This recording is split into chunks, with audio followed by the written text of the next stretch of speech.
Hi, everyone, and welcome to the last Mind Opener event of the year. My name is Bridget Callahan, and I'm the Public Affairs and Civic Engagement Specialist at Blue Cross and Blue Shield of Minnesota. Blue Cross has been partnering with Citizens League for nearly 30 years, and we are thrilled to be sponsoring the 2020 Mind Opener series.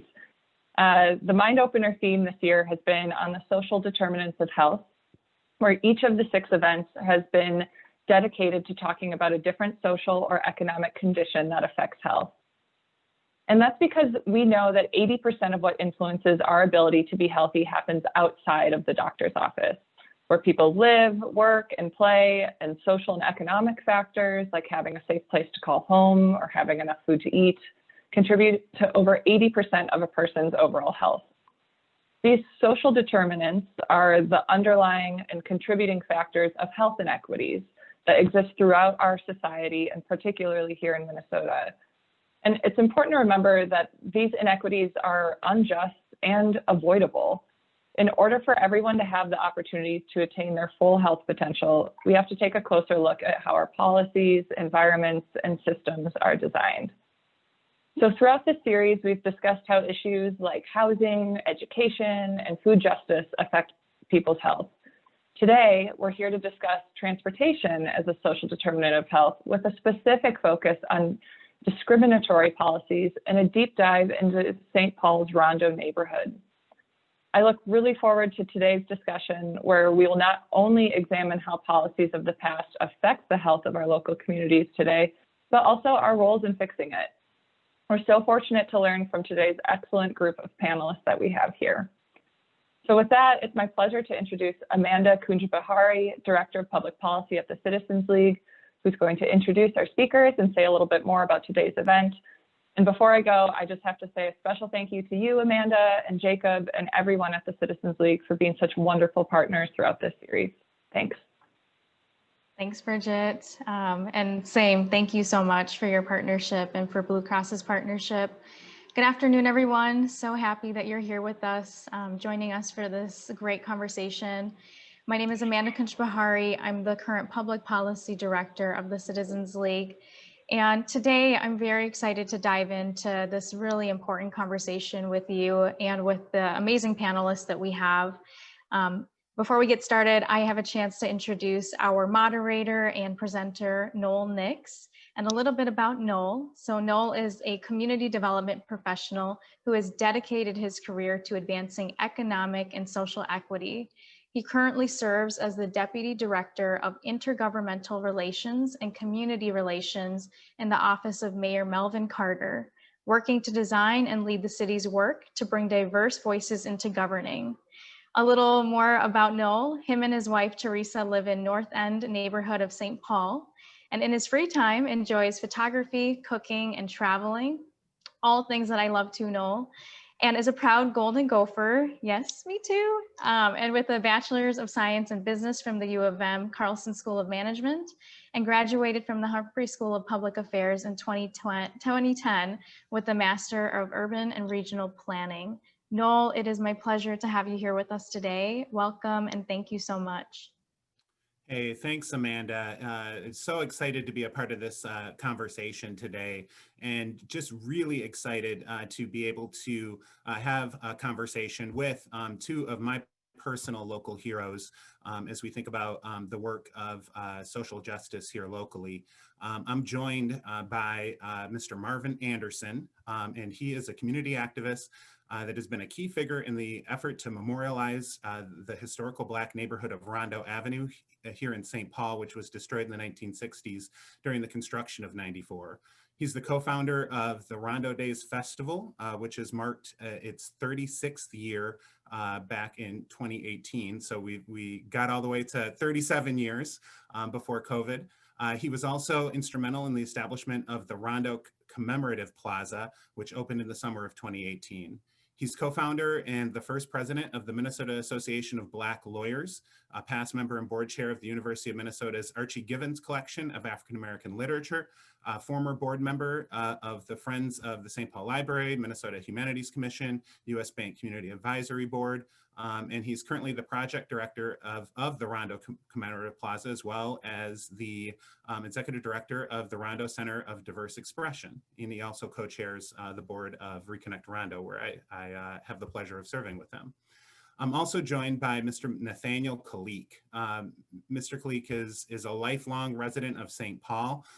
He is a retired St. Paul firefighter, having dedicated much of his career to public safety here in the city of St. Paul. He also served as the president of the St. Paul chapter of the NAACP, leading a lot of efforts around improving police community relations here in the city of St. Paul. I had the pleasure of working with him when he served as interim city council member in 2013. Which was just another capstone to an incredible career of service here to the city of St. Paul.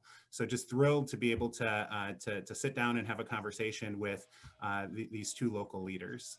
And I kind of want to go ahead and open up the conversation and just start with both of you sort of describing what it was like to grow up in Rondo. You know, kind of give us a sense of what were the sights, the sounds, the relationships, the connections that helped sort of shape you into the incredible leaders that you've become. And I'll start with Mr. Anderson. Thank you, Noel, and good morning, everyone, to participants in this Citizens League program today. Growing up in Rondo, which I was born in Rondo and grew up in Rondo, went to school in Rondo in the 40s and the 50s. I can remember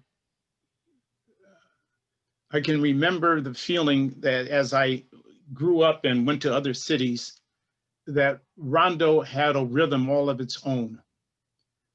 It had a way that people swayed, the way they danced, the way they laughed, the way they ate, the way they drove their cars, the way they polished their cars, the way they dressed up on Sunday, the way they worshiped, the way they danced.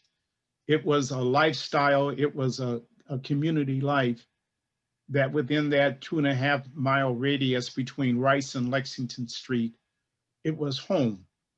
It was a feeling of home. It had a safety of home. You went downtown, you did other things, you went outside of Rondo, but you always had a sense of feeling like you were at home when you got back to Rondo.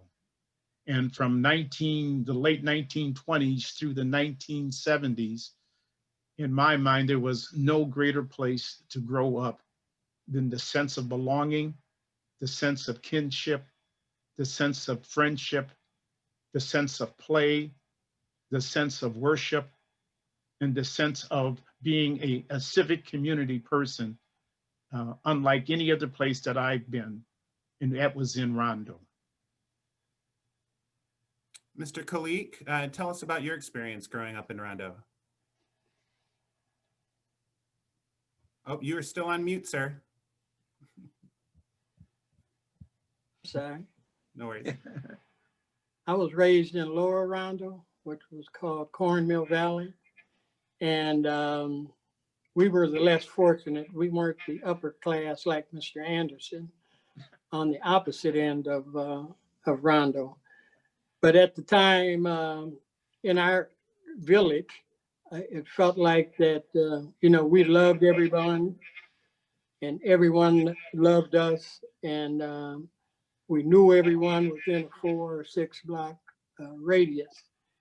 And one of the things that was important is the safety and always feeling comfortable and knowing that someone was, you know, looking out for you. One of the things that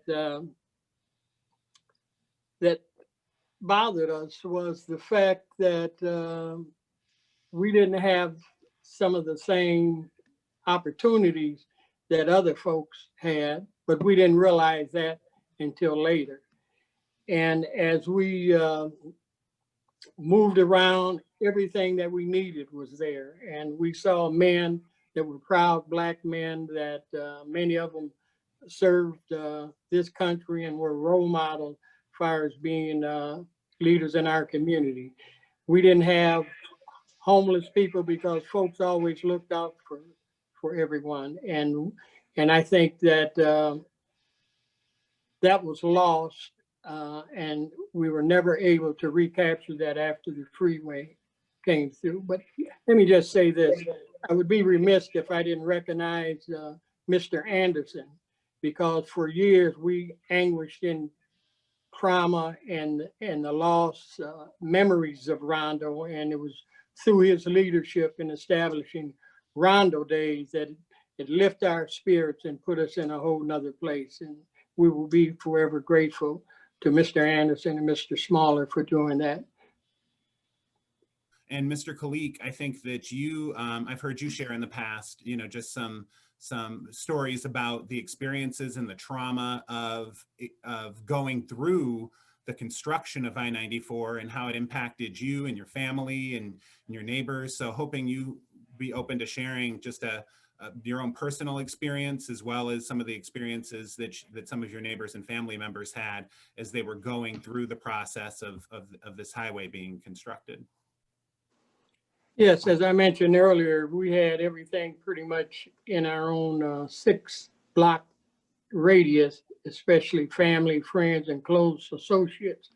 And many of those relationships was 3 generations.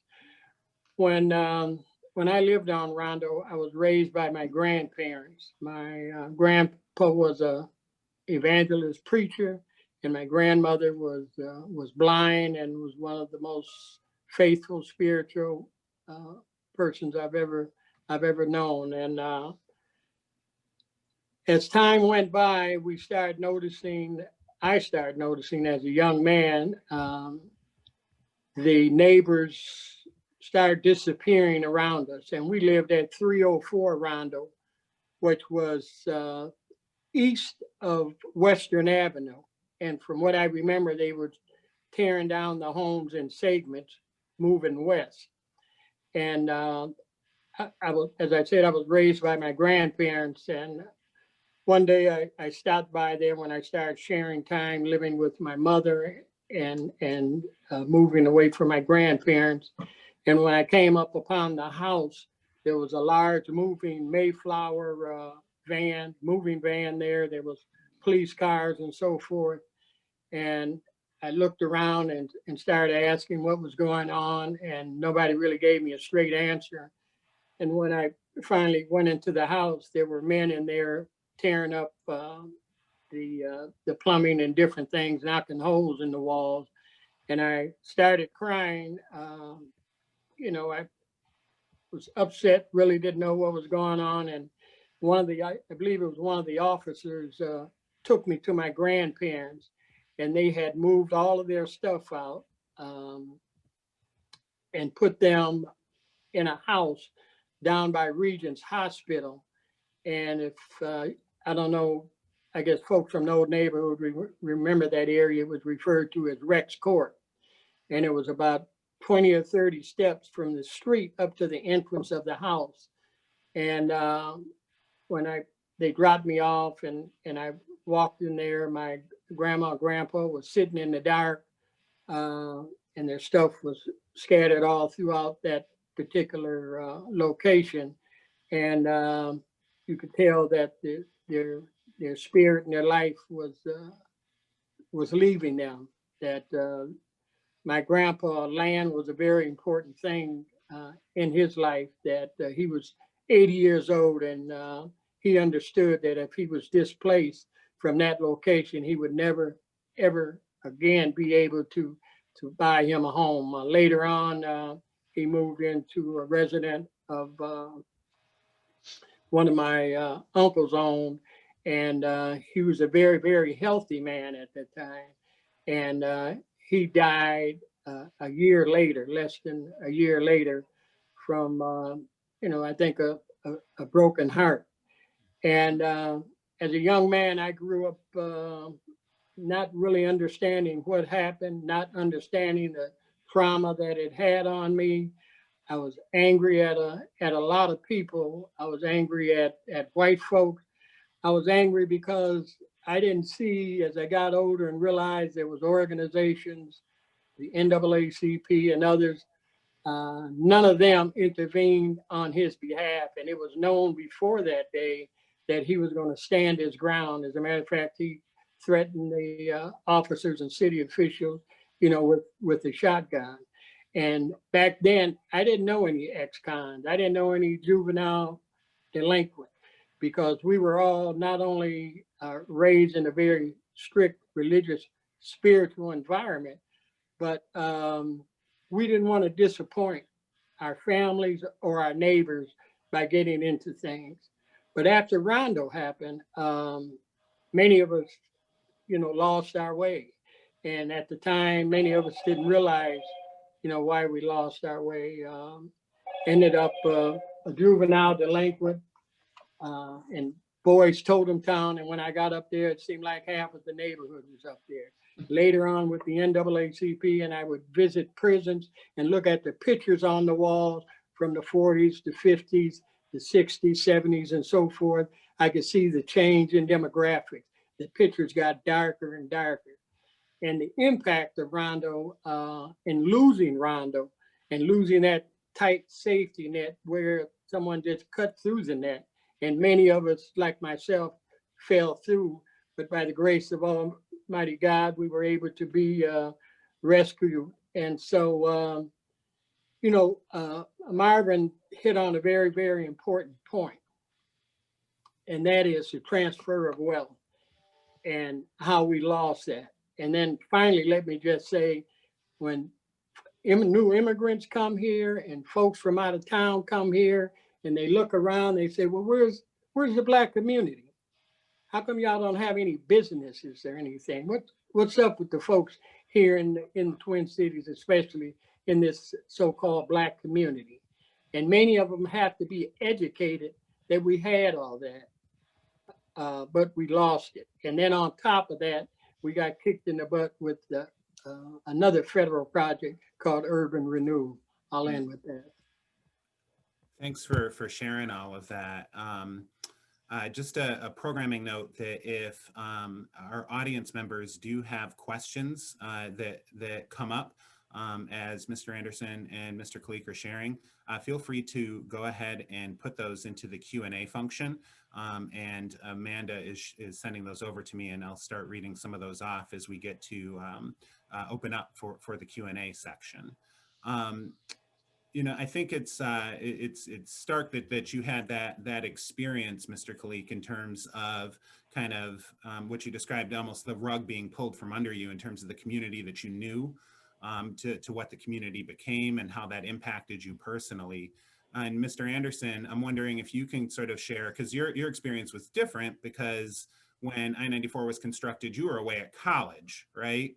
Mm-hmm. And so you kind of have this before and after, and not necessarily having gone through the during. So what was your experience sort of moving away when Rondo was still the historic African-American community that you grew up in? And then what was your experience returning and seeing what the impact was of the highway construction?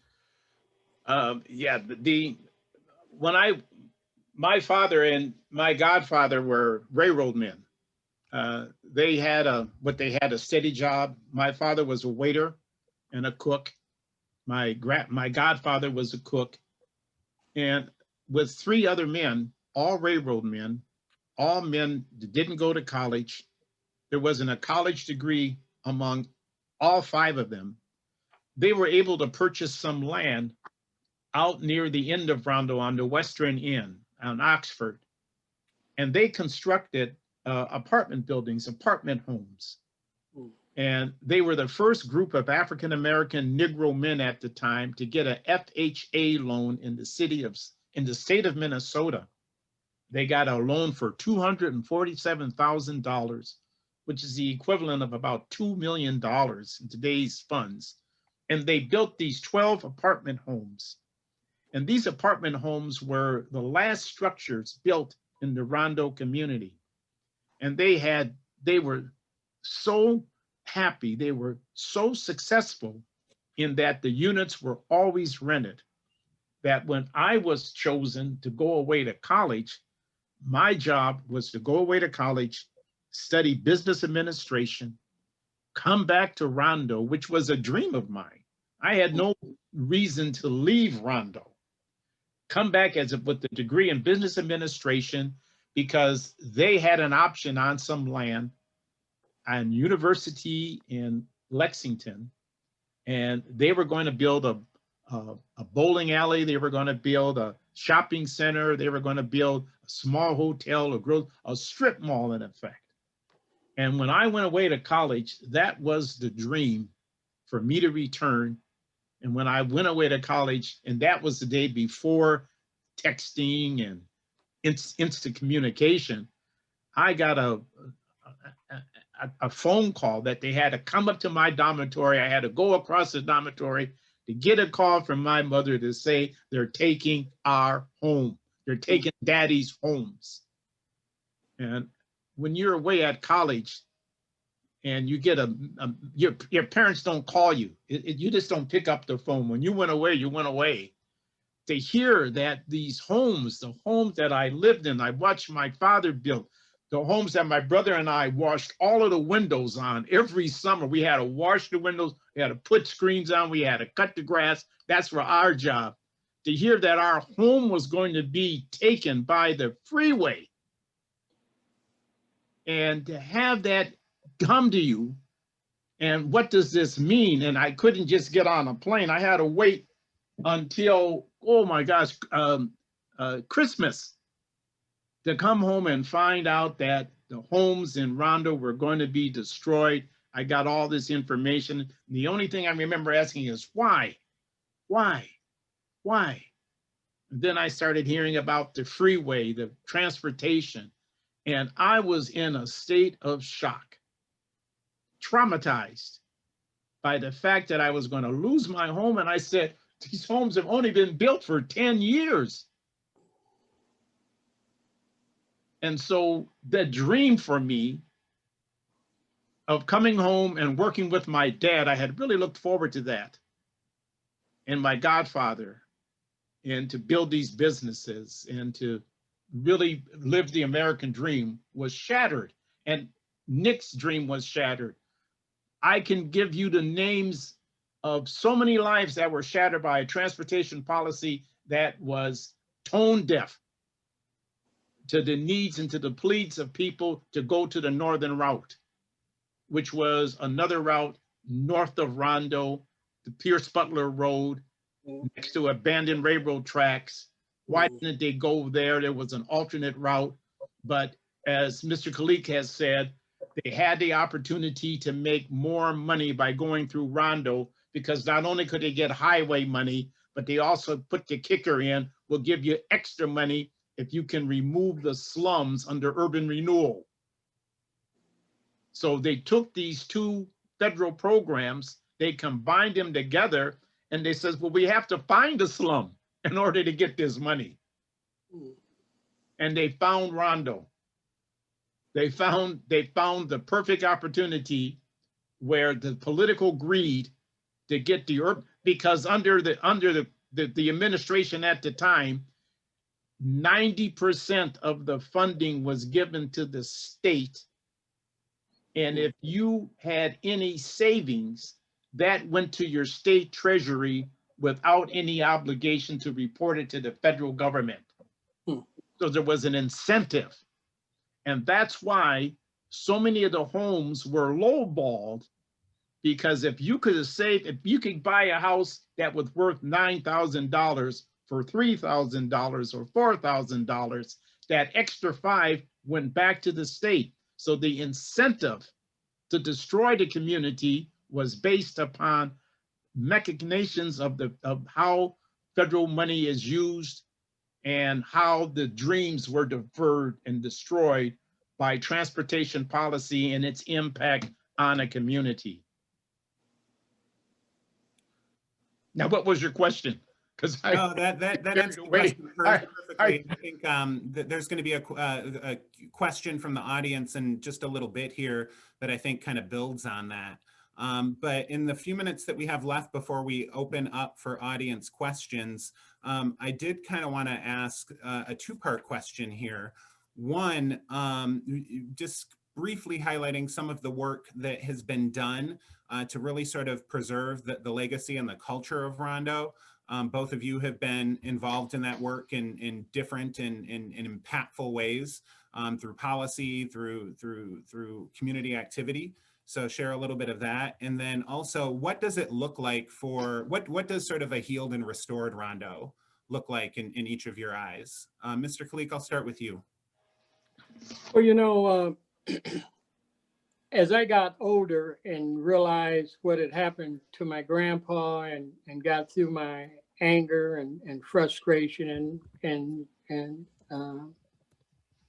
even a loss of faith in God, as I matured and got more spiritual and involved with faith, I realized that I had a moral obligation to make sure that what happened to me and my family and my friends and relatives on Rondo wouldn't happen again. That whatever I could do within my power to prevent, whether it was action by a government or negative action by those that live in our community and have fought long and hard to fight for affordable housing, equal opportunity, and also dealing with those forces in our community. And many times they look like us in dealing with crime. When Rondo was torn down, many of us thought that we could rebuild or reestablish Rondo on Selby Avenue.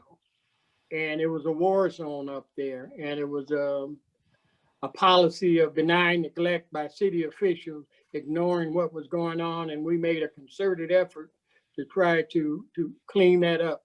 We made a concerted effort to try to rebuild some of the economic engine that was destroyed through the Unidale Mall that was established by Health Development Corporation, a Black organization. We tried to reestablish that with the control data binary plant up on Selby Avenue. And, you know, that fell through. A guy named James Middlestadt tried to recapture some of the homes with Central Village, and he got so far before they pulled the rug out from under him. You know, back in the day on Rondo, we had friends whose father and parents owned businesses. And as we got older, we still had, you know, some of those friends, but only very few of them owned business. And so this impact of what happened with I-94 is still being felt today. And the second part of your question was, I believe, how that can be recaptured or restored. I think through the leadership of Mr. Anderson, we're on the right track with the land bridge. I think that would be a tremendous uplift in our spirit, in our economic engine, in our political engine, in solidifying what we have you know, lost in the past. So God willing, we can see this through an end. With the days that we have left on this planet. We are both getting up in age, and hopefully this will be completed while we're still here. I have to agree. This is an opportunity. He's referring to the ReConnect Rondo. It's a community-based organization that has set out over the last 2 years to make the case that a land bridge, which is over a freeway, is a viable option for generating some of the generating economic, sociological, cultural, and environmental benefits for the Rondo community. The Rondo community has the worst air pollution. It has asthma. It has trauma. It has medical issues, all as a result of over 200,000 cars running each day on I-94. Even though it's depressed, those fumes and the things rise up. What the land bridge does is put a cap or a lid over the freeway and reclaims 15 acres of usable space over the freeway, and the frontage roads can be converted into income generating pods where people can then reestablish and reconnect Rondo in an economic, cultural, environmental, safe environment. It's not going to replace Rondo. That's not what the purpose of this land bridge is. But it symbolically will replace that lost generation of this is what we are able to accomplish when we work together as a community. And this is, you can stand on this. This will be here as you go out, and we will try to make this land bridge in the area, the mile around the land bridge, as close as we can to a reestablishment of those core values that generated the Rondo community. This could be ours, our home again, where the opportunities to grow and be a part of it are there. They're not going to be taken away from you because of the color of your skin or your religion or any of the other factors that people still face as they go out in the environmental world. The land bridge is about to establish what we call a case.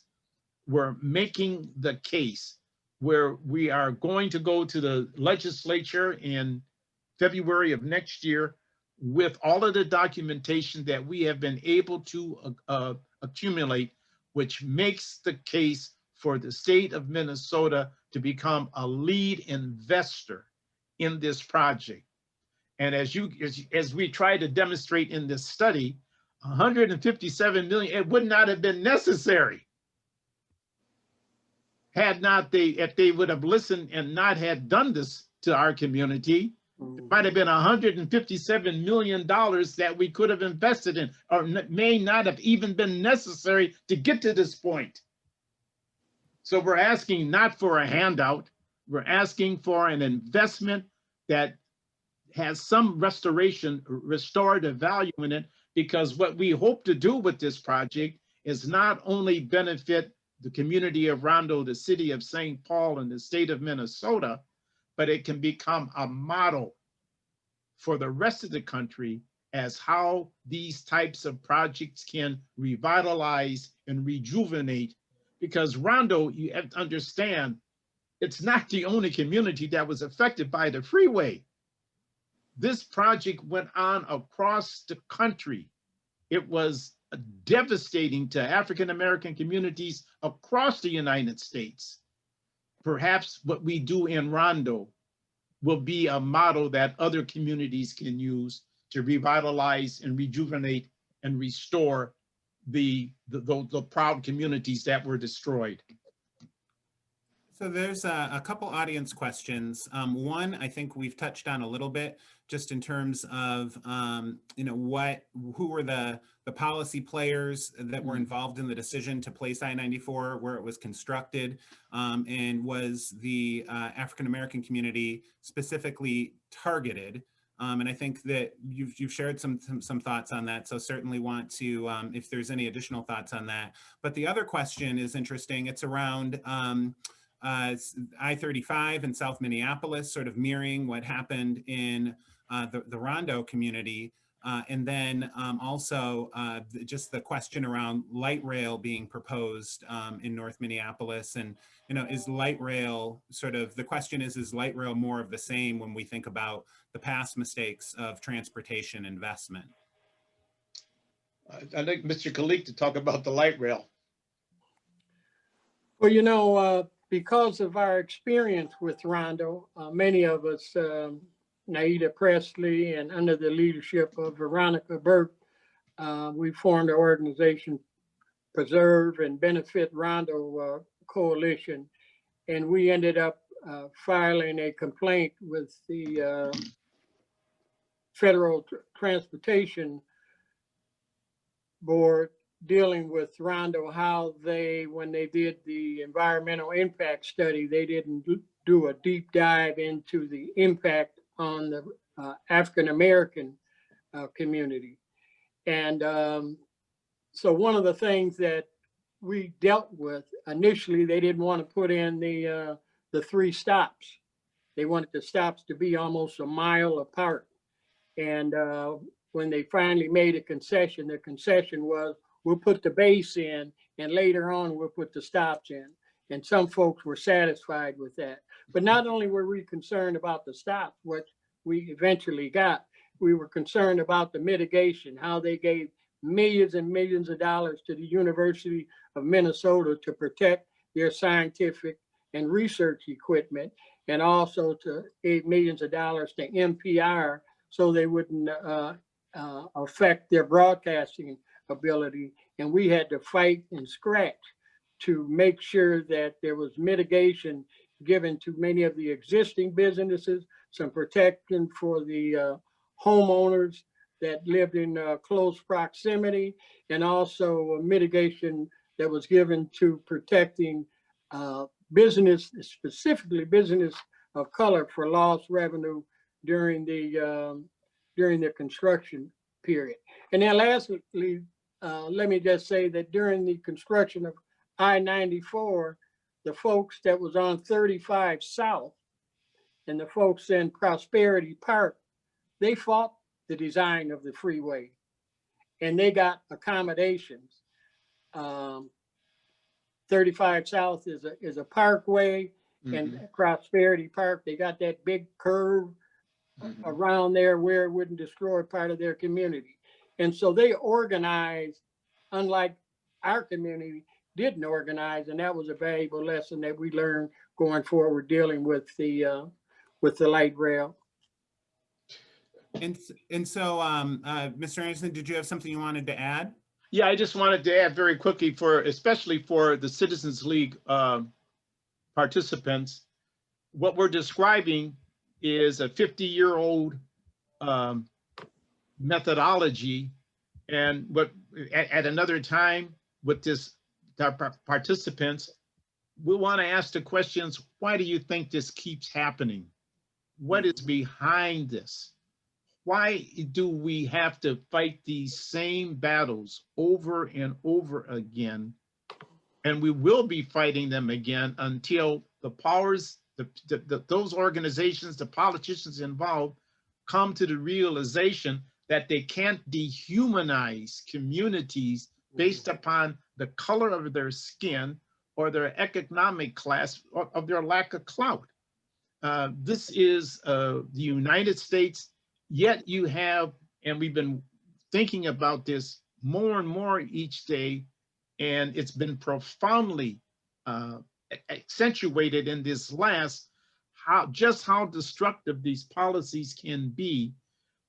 But the thing that always troubles me is that not only are they harming, which they think, the Black community or the Latino community, they're harming themselves. They're perpetuating a sense of entitlement that is really antithetical to the whole democratic notion of where we're trying to get. So when we do these things, when we bring these issues up, it's not to lament the fact and to be nostalgic for old Rondo, it's to prevent other Rondos, other light rails from happening in the future, because the dangers are still out there. That mentality is still out there. So we remember Rondo, not just because we want to think about the good old days, which are great. We want to make sure that our grandkids don't have to face another Rondo until it changes. And so thank you for sharing those thoughts on the policy implications and the need for kind of continuing to lift up the story of what happened in Rondo so that we don't repeat those same mistakes. The last quick question before I turn it over to Amanda to wrap us up. What are one or two things that folks who care about this history, agree with you that we need to make sure that we're not repeating the mistakes of the past, can do to support the work of restoring Rondo, rebuilding part of what was lost, as well as advocating in other communities that are at a similar crossroads? Well, And, I would hope go ahead. people would, first of all, tell the story of Rondo now that you've heard it. There's an exhibit down at the Minnesota Historic Society called Then, Now, and Wow. And so I would encourage folks to go down there and see that. There are several publications that are out there about Rondo. And then the last thing, I think that especially people of faith should always advocate on behalf of equity and justice, because right now these are very, very troubling times. And many of the issues that we're dealing with today, we dealt with back in the day because there was nobody there with us. In 1956, on Rondo in Kent, there was a riot where numerous folks got locked up. And you know what the riot was about? Police brutality. And so many of the things that are happening today happened back then, and we're still dealing with them. So I would just think those folks that are of conscience and of goodwill should be out there advocating, whether it's on your job, whether it's in your community, far as housing, or whether it's at your school or the school that your children go to make sure everyone gets an equal opportunity and a fair shot at the American dream. Mm-hmm. Very quickly, what I've been thinking about lately is to ask people who ask that question, what can I do? I've been given this attitude. America is a house, let's say. It's a beautiful house, but don't be afraid to go down into the basement of the house. Don't be afraid to go to the basement of the house, because down there, you're gonna find that some joists are moving, some things have changed. When it rains, the basement gets flooded. That just don't look at the house like America is this great shining example.